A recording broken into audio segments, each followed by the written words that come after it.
A difícil situación que atravesa o concello de Cuntis levou o Sergas a realizar un cribado no municipio.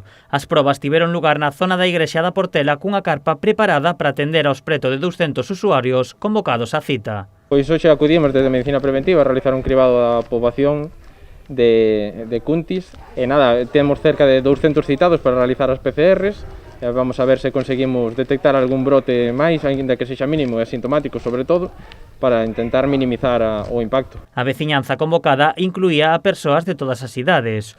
O obxectivo fundamental das probas é detectar os pacientes asintomáticos. Afecta directamente na localización deses pequenos casos, evidentemente asintomáticos, que son os que ao final fan proliferar a enfermidade e que son pequenos brotes que non das localizado, non tes un contacto de risco conocido, e que nós así somos capaces de localizar.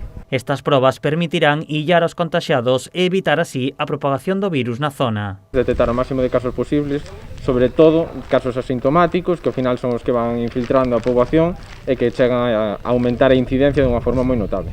O cribado levouse a cabo a través de PCRs. Os convocados podían achegarse a todo lugar a pé ou en coche. 2 equipos de medicina preventiva asistiron á veciñanza convocada. A asistencia foi considerable. Bueno, porque eu penso que é moi importante para todos, para min e para todos os veciños.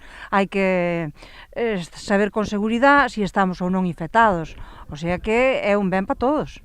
Bueno, por aquí arredor vexo bastante ben, pero non é como vexeu, non é como está, que sei que está bastante mal, Os resultados comunicaránse en menos de 48 horas. Aos negativos farase a través dun SMS e aos positivos será o seu médico de familia o que se poña en contacto con eles para indicarlles as medidas a adoptar.